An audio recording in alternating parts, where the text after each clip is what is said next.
Hey, quick update before the video starts. If you haven't seen this video, I have some urgent channel updates that you might want to be filled in on. If you have seen it, I'd like to thank you for all the support that video got. With that said, let's start the video. Fanfictions on the internet are pretty common these days, like furries. They also seem to have been semi-accepted as well. Shit, wait, get out of here, we don't want you. Shoot.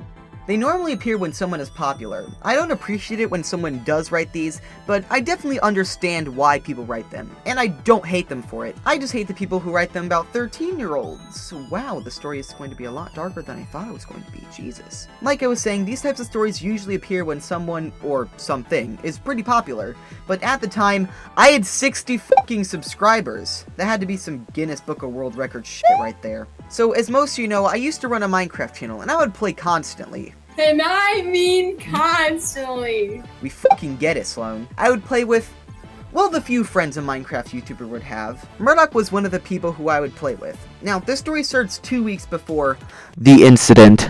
I had just gotten done recording a video with my friends Murdoch and Silver. Silver was one of my online friends that no one really knew besides him and me. He left the call and it was just me and Murdoch.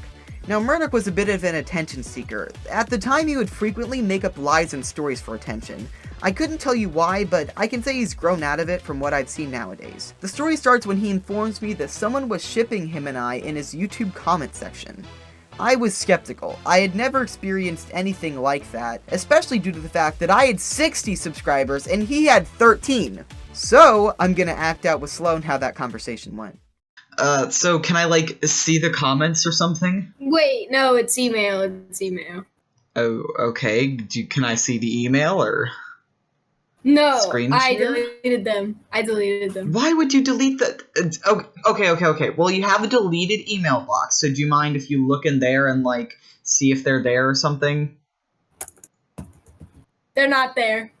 Fucking Cowboy Bebop looking ass, I'm done with your bullshit. Hey, don't even get aggressive.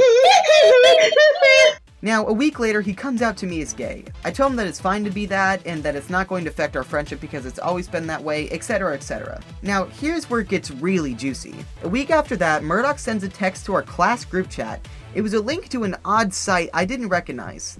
I click the link and I'm taken to probably the only site I've ever actually thrown up to. It was a YouTuber fanfiction between Murdoch and I called Cashflyer. At first, most people in our group chat were shocked and confused, but it soon turns to skepticism and a little bit of mental dread on my part when Murdoch denies writing the one-chapter story.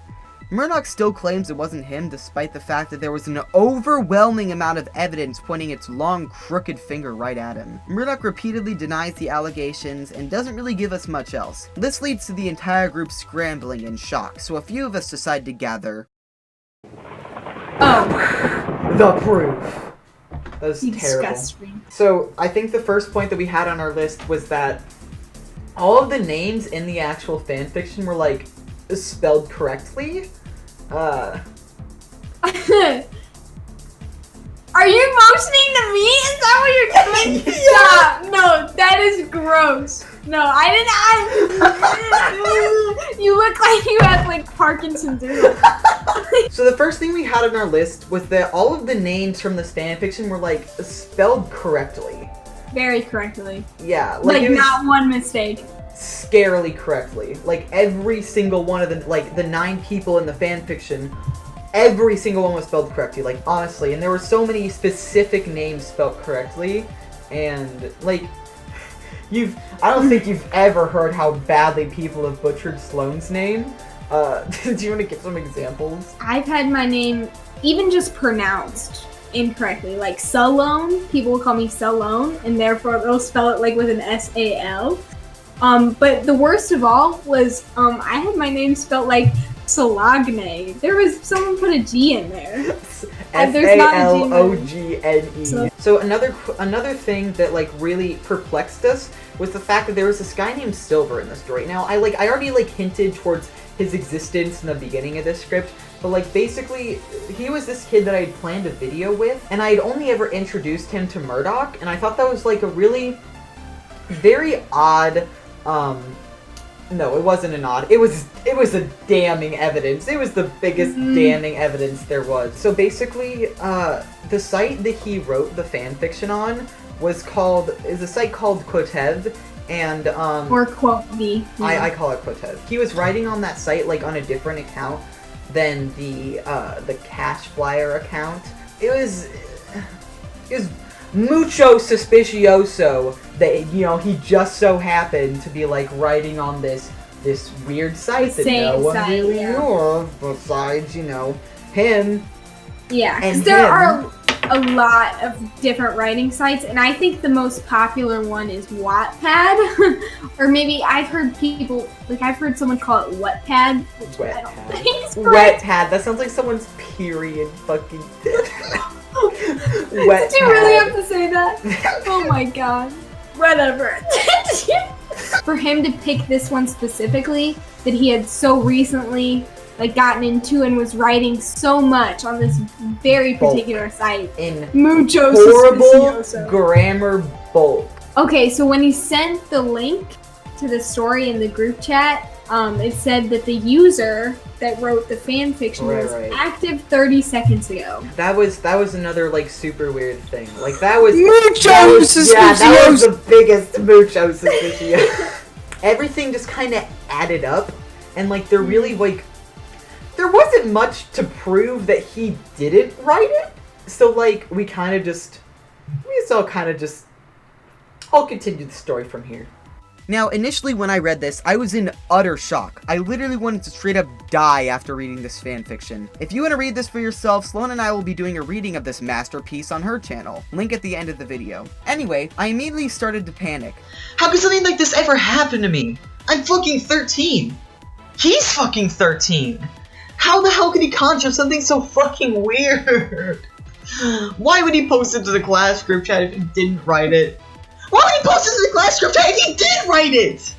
Why does it say he's bigender? Does he actually have a fucking vagina? Jay said he never used the urinal! We fucking get it, Sloane.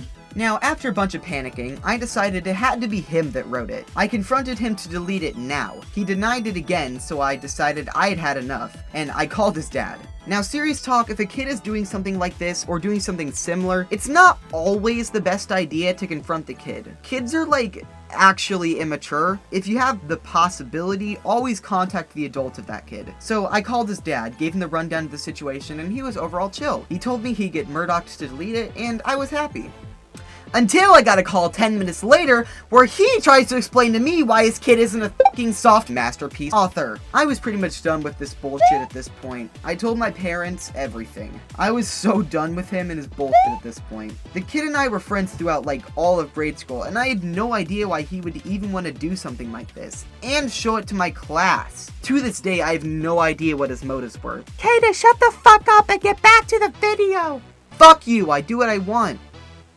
Anyway, so after a long email discussion between my dad and his dad, he eventually decides to tell the principal. So when I woke up the next morning, my dad wakes me up and tells me to grab my evidence packet and get ready to talk to the principal. I was literally unshocked whatsoever because I had gone through so much the previous day. Like, I've never been so emotionally fucking dead going to a situation like this. I grab my stuff and go to school. To my surprise, with my dad. He comes with me and Murdoch's dad goes with him. We meet with the principal in her office, and she immediately informs us that the fucking New York bestseller was deleted off the internet at 3 a.m. last night. The principal had already made copies though, thankfully or unthankfully. She announces that the case had officially started. She reads the award-winning novel aloud while I calculated how much rope I would need to keep my feet off the ground when I went home and hung myself from a tree. I think he had a elongated PP through the whole thing, but I can't say for legal reasons. He immediately said that he didn't write it, and it was probably someone online who was a fan of both of us. I bring contention 1. All of our fucking names are spelled correctly, so it had to have been someone we knew IRL. Everyone agrees it was someone we knew. You could see Murdoch's bulge deflate at the agreement of everyone, including his dad. His dad brings up that Murdoch and I were the only ones who had Quotev accounts in the class, so it had to be one of us. He shows us my account, and it had a picture of me from 3 years ago, and ironically, that was the last time I was actually active on it. It almost makes you wonder if I'd forgotten the account fucking existed or something! My dad immediately brings contention 2 to the table. He asks his dad to bring up Murdoch's account, and he does, and it says he was last online at 1 a.m. 2 hours prior to the deletion of the horror novel. He says that Murdoch is the only one who we know who is actually active and even has an account on that. That contention wasn't enough though. The principal asks, okay, we have evidence it must have been someone from this class, so do you have evidence it was him for sure? And who is this Silver from the story? And I sure as hell had evidence. I bring contention 3. Murdoch was the only person I ever introduced Silver to. I explained who he was, someone I played Minecraft with, and even had planned a video with that Murdoch was a part of, but I never actually posted it. So this proved once and for all that it couldn't have been someone online because no one actually knew that I was friends with him there. I showed them the screenshots of our Skype group chat in which we recorded it in. She states, well, it looked like if we have, and I cut her off. Murdoch was the first person to ever read it. This is proved by the fact when I first saw it, it was sent to me in a group chat full of people who were in the very graphic novel, and it only had 1 view. He sent it to us and he said he, quote, found it. Now, have you ever been recommended a video that has 0 views? No, never. His only other excuses could have been the fact that he could have searched for it, which is a whole other topic in itself. But whatever. This proved that he and only he could have written it. She said, well, Murdoch, if this were a real court, you would have been charged with contempt of court and would go to prison for 3 years. Now, not to break character or anything, but just hearing someone as respected as my principal tell a fucking 8th grader that he was gonna go to prison was mad. She had a habit of just saying utterly shocking shit like that. Like, I once looked up the lyrics to the Sex Offender Shuffle on her school computer and she called me a child predator, if that gives you any incentives. I can only imagine what she called Murdoch once she and him were alone. Anyway, she continues, so I have no clue what to do here, so Caden, you and your dad can leave. After that, she legit had to call the Illinois Board of Education because she had no idea what to do in that situation, and I don't blame her a bit. Later, I was informed he got a week suspension for his vile imaginary soft novel, so good riddance. That was a fun video. Hope you guys liked the new video format. I'm trying to diverse my content just a little bit, so I thought this would be a good start. I kept all the people in this story anonymous if they didn't want to be a part of it, so don't go trying to figure out who did this. Another quick note, Murdoch has really changed and become a genuinely good person nowadays. I know it's weird to say that, but it's not like people can't live and learn from their mistakes, you know? Again, if you enjoyed this video, I would greatly appreciate you subscribing, and also subscribing to Sloane as well, since she, like, collabed in this video or whatever. I have a huge project coming up on her channel that I really want you guys to see, so please go check it out when it's out.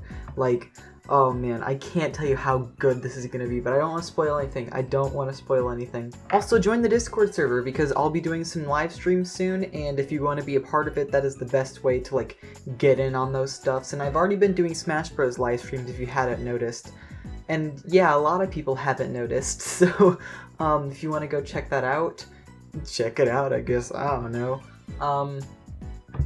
Please drop likes, subscribe, Leo. Leave.